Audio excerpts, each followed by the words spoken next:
Hello friends, welcome back to Sana Pandi channel. இன்றைக்கி நம்ம கொடைக்கானலில் என்னென்ன பிளேஸ்லாம் வந்து பார்க்கலாம், மெயின் சிட்டியிலேருந்து என்னென்ன பிளேசஸ்லாம் வந்து இருக்குது விசிட் பண்ணுறதுக்கு, அதில் எதெல்லாம் ஸ்கிப் பண்ணலான்ற மாதிரி நம்ம எல்லாமே டீட்டெயிலாக இந்த வீடியோ பார்க்கலாம். அதுக்கு முன்னாடி சனா பாண்டி சேனல் இதான் ஃபர்ஸ்ட் டைம் பார்க்குறீங்கன்னா மறக்காமல் சப்ஸ்கிரைப் பண்ணிவிடுங்க. அதனாலே எனக்கு ரொம்ப பிடிச்ச இடம்னு சொன்னால் நான் இந்த இடம் தான் சொல்லுவேன், காக்கஸ் வாக். இது வேறு லெவலில் இருக்கும். நம்ம வாழும்போது சொர்க்கத்தை பார்த்தா எப்படி இருக்கும் அந்த லெவலில் வந்து இருக்கும். இதோட வந்து பார்த்தீங்கன்னா ஒரு 15 மினிட்ஸ் தான் இந்த வாக் இருக்கும். பட் கண்டிப்பாக மிஸ் பண்ணிடாதீங்க. அப்போ நிஜமாகவே நீங்கள் ஃபீல் பண்ணுவீங்க. இங்கே மிஸ் பண்ண வேண்டியது இன்னொரு விஷயம் வந்து பார்த்திங்கன்னா இந்த பைனாக்குலர் வியூ தான். வேறு லெவலில் இருக்கும். பர் பர்சன் வந்து 5 to 10 rupees வந்து சார்ஜ் பண்ணுவாங்க. அடுத்ததாக நாங்கள் போன இடம் வந்து பைன் ஃபாரஸ்ட். இந்த லொக்கேஷன் வந்து பர்டிகுலராக நம்ம கொடைக்கானல் நிறைய ஷூட்டிங்ஸ் வந்து எடுத்திருப்பாங்க. நம்ம நிறைய சாங்ஸு படத்துலலாம் வந்து பார்த்துருப்போம். நான் படத்தை விட நமக்கு நேரில் பார்க்கும்போது இன்னுமே ரொம்ப அழகாக இருந்துச்சு. பிக்சர் பர்ஃபெக்ட் இடம்னு சொல்லலாம். நிறைய பேர் குழந்தைங்கலேருந்து பெரியவங்க வரைக்குமே வளைச்சி ஃபோட்டோஸ் எடுத்துகிட்டு இருந்தாங்க, ரீல்ஸ் எடுத்துகிட்டு இருந்தாங்க. இந்த இடத்துல வந்து நமக்கு இன்னொன்று வந்து ஹார்ஸ் ரைடு வந்து அவைலபிள் இருக்குது. பெரியவங்கலேருந்து சின்னவங்க வரைக்கும் யார் வேணாலும் வந்து ட்ராவல் பண்ணிக்கலாம். பர் ஹெட் வந்து 100 rupees சார்ஜ் பண்ணுவாங்க. பட் நாங்கள் போனது வந்து கொஞ்சம் சீசன் டைம் சொன்னதுனால எங்களுக்கு வித்தின் ஒரு 3 to 5 minutesலேயே வந்து அந்த ரைடு வந்து ஓவர் ஆகிடுச்சு. குழந்தைங்களை மட்டும் தான் நாங்கள் வந்து ரைட் பண்ண விட்டுருந்தோம், ஏன்னா ரொம்ப ஆசைப்பட்டாங்கன்னு சொல்லிட்டு. கண்டிப்பாக நீங்களும் இந்த இடம் போகணுங்க. நிறைய கப்புள்ஸ் ஃபோட்டோஸ்லாம் வந்து நம்ம எடுத்துக்கலாம். நெக்ஸ்ட்டு வந்து நாங்கள் போனது ஆஃப்டர் மஞ்சுமல் பாய்ஸ்க்கு அப்புறம் இந்த பர்டிகுலர் ஏரியா வந்து பயங்கரமாக ஃபேமஸ் ஆகிடுச்சு, குணா கேவ். குணா கேவ் வந்து இதுக்கு முன்னாடி வந்து டெவல்ஸ் கிச்சன் வந்து சொல்லுவாங்க. எங்கள் டிரைவரை நான் முன்னாடியே எங்களுக்கு இன்ஃபார்ம் பண்ணிட்டாங்க. பட் படத்தில் வந்து நாங்கள் அப்புறமா தான் பார்த்தோம். நாங்கள் போன டைம் வந்து பொங்கல் டைம். அப்போ இருந்த கூட்டத்தை விட இப்போ தான் வந்து க்ரௌட் வந்து அதிகமாகிட்டே இருக்குதுன்னு வந்து சொல்கிறாங்க. நம்ம நியூஸ்லலாம் பார்த்துட்டு தான் இருக்கோம் டெய்லியுமே. ஏன்னு வந்து பார்த்திங்கன்னா இந்த மஞ்சுமல் பாய்ஸ் பண்ண எஃபெக்ட் தான். இந்த இடம் வந்து இதுக்கு முன்னாடியிலேருந்தே டெவல்ஸ் கிச்சன் தான் வந்து சொல்லிகிட்ருப்பாங்களா, வெள்ளைக்கார பீரியட்லேருந்தே. பட் இந்த குணா படத்துக்கு அப்புறமா வந்து இதை வந்து டூரிஸ்ட் ஸ்பாட்டாகவே மாற்றிட்டாங்க. குணா கேவ்னு சொல்லி ஒரு ஸ்பாட்டே உருவாக்கியிருக்காங்க. நிஜமாகவே இங்கே பார்க்கும்போது டெவல்ஸ் கிச்சன் மாதிரி தான் இருக்கும். அந்த வேர்லாம் வந்து பார்த்திங்கன்னா பயங்கரமாக இருக்கும். நீங்கள் வீடியோவில் பார்க்கறத விட நேரில் பார்க்கும்போது நல்லா இப்படி இருக்குது அது மாதிரி தான் ஒரு ஃபீல் ஆகும்.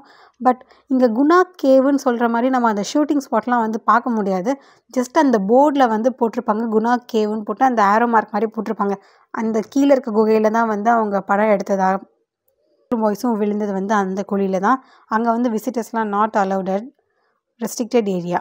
நாங்கள் போகும்போது நிறைய பேர் வந்து போலீஸில் மாதிரி அந்த ஃபாரஸ்ட் ஆஃபீஸ்லாம் வந்து இருந்தாங்க, கொஞ்சம் க்ரௌடை கண்ட்ரோல் பண்ணுறதுக்காக. அடுத்ததாக நாங்கள் போனது வந்து பார்த்திங்கன்னா பசுமை பள்ளத்தாக்கு. ஆக்சுவலாக இது வந்து என்னை பொறுத்த வரைக்கும் ஒரு மார்க்கெட் ஏரியா தான். ஆனால் இதுதான் வந்து நமக்கு ஃபஸ்ட்டு வந்து சூசைட் பாயிண்ட்டாக இருந்ததாகவும் சொல்கிறாங்க. இந்த இடம் என்னை பொறுத்த வரைக்கும் பர்டிகுலராக ஷாப்பிங்காகவே வச்ச மாதிரி தான் இருக்குது. அதே மாதிரி வியூவும் வந்து பார்த்திங்கன்னா ஒன்றுமே தெரியாது. ஃபுல்லாக மேகம் நமக்கு வந்து மறைஞ்சிருக்கும். கீழேயும் தெரியாது, மேலேயும் தெரியாது. வெறும் அந்த சூரியன் மட்டும்தான் பார்க்க முடியும். அந்த மாதிரி தான் இருந்துச்சு. போனதே வேஸ்ட்டுன்ற மாதிரி தான் இருந்தது. நமக்கு ஷாப்பிங் ஏதாவது பண்ணணும்னு தோணுச்சுன்னா வேணால் இந்த இடத்துக்கு போகலாம். பட் மற்றபடி இங்கே பெருசாக வியூன்னு வந்து எதுவுமே கிடையாது. அடுத்ததாக நாங்கள் போன இடம் வந்து போட்டிங். கொடைக்கானல் வந்துட்டு போட்டிங் போகலன்னா எப்படி? ஸோ நாங்களும் வந்து போயிட்டோம். கொடைக்கானலில் வந்து நிறைய இடத்துல வந்து போட்டிங்ஸ் இருக்குது. பட் 1 or 2 இடத்துல இந்த மெயின் சிட்டிலேயே இருக்கிறது வந்து ரொம்பவே ரஷ்ஷாக இருக்கும். நீங்கள் க்யூவில் வந்து நிற்கிற மாதிரி இருக்கும், ஒரு 1/2 hour அது மாதிரி. ஸோ நாங்கள் வந்து அந்த ரஷ்ஷெல்லாம் ஸ்கிப் பண்ணிவிட்டு பக்கத்தில் இருக்கிற போட்டிங்கே போயிட்டோம். எல்லாமே ஒரே வியூ தான். பட் அங்கங்கே வந்து வச்சுருப்பாங்க. மெயின் இடத்துல இருக்கனால அங்கே வந்து ஓவர் க்ரௌடடாக இருப்பாங்க. செம்மையாக இருந்துச்சு. அந்த மலைச்சாரல் வந்து மேலே படுற மாதிரி இருந்துச்சு. அந்த நீர்வீழ்ச்சிக்கிட்டெல்லாம் போனால் நமக்கு எப்படி இருக்கும் அது மாதிரி ஒரு ஃபீல் ஆச்சு. ஸோ ரொம்பவே நல்லா இருந்தது. நெக்ஸ்ட்டு வந்து நான் காட்ட போகிற இடம் தான். கண்டிப்பாக நீங்கள் மிஸ் பண்ணிடாதீங்க. ஏன்னா கிட்ஸ்லேருந்து பெரியவங்க வரைக்குமே வந்து வியந்து பார்க்கக்கூடிய ஒரு இடம் நான் இதை சொல்லுவேன், இந்த மியூசியம். இந்த மியூசியத்தில் வந்து என்ன ஸ்பெஷல்னு பார்த்தீங்கன்னா ஸ்டார்டிங்லேருந்து எண்டிங் வரைக்குமே வந்து நிறைய நம்ம பார்க்காத விஷயங்கள்லாம் வச்சுருப்பாங்க. பழங்காலத்தில் யூஸ் பண்ண பொருள் எல்லாமே ஒரு பக்கத்தில் வச்சுருந்தாலும் எனக்கு இந்த இடத்துல ரொம்ப பிடிச்சது வந்து அனிமல்ஸாக இருக்கட்டும், பேர்ட்ஸாக இருக்கட்டும், அதை விட முக்கியமாக நம்ம ஹியூமன் பீயிங்ஸோட குழந்தைங்கள்லாம் நம்ம வயிற்றுக்குள்ளே வந்து 3 மாதத்தில் எப்படி இருக்கும், 6 மாதம் எப்படி இருக்கும், 5 மாதம் எப்படி இருக்குன்னு சொல்லி ஒன்றா வச்சுருப்பாங்க. எல்லாமே பதப்படுத்தி வந்து வச்சுருக்காங்க. பார்க்கவே ரொம்ப தத்ரூபமாக இருக்கும். அந்த குழந்தைங்களோட இதெல்லாம் பார்க்கும்போது லைட்டாக கொஞ்சம் ஃபீல் ஆச்சு. என்னடா இப்படிலாம் பண்ணி வச்சுருக்காங்களேன்ற மாதிரி ஒரு ஃபீல் இருக்கும். எல்லாருமே நம்ம நின்று பொறுமையாக வந்து பார்க்குற அளவுக்கு இருக்கும். ஒவ்வொரு இடமுமே வந்து பார்த்திங்கன்னா என்ட்ரி டிக்கெட்டும் ரொம்ப ரொம்ப கம்மி தான். இது வந்து நமக்கு மெயின் சிட்டிலேருந்து நம்ம கீழே வந்து சென்னைக்கு போகவோ இல்லை மலையிலேருந்து இறங்கவும் பார்த்திங்கன்னா அந்த இடத்துல வந்து லொக்கேட் ஆகிருக்கு. ஸோ கண்டிப்பாக நீங்கள் வந்து கூகுள் மேப் போட்டு வந்து போயிடுங்க. நீங்கள் போனதுக்கப்புறமா நீங்கள் தேங்க்ஸ் சொல்வீங்க. ஏன்னா அந்தளவுக்கு இது ஒர்த்துன்னு சொல்லுவேன் இந்த இடம் வந்து. ஓகே ஃப்ரெண்ட்ஸ், இந்த வீடியோ உங்கள் எல்லாருக்குமே ரொம்ப யூஸ்ஃபுல்லாக இருக்கும் நம்புகிறேன். இந்த வீடியோ பிடிச்சிருந்தா மறக்காமல் லைக் பண்ணுங்கள், கமெண்ட் பண்ணுங்கள், ஷேர் பண்ணுங்கள். சனா பாண்டி சேனலை சப்ஸ்கிரைப் பண்ணுங்கள்.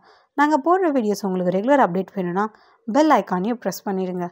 ஓகே ஃப்ரெண்ட்ஸ், உங்களை நெக்ஸ்ட் வீடியோவில் மீட் பண்ணுறேன். பாய், டேக் கேர்.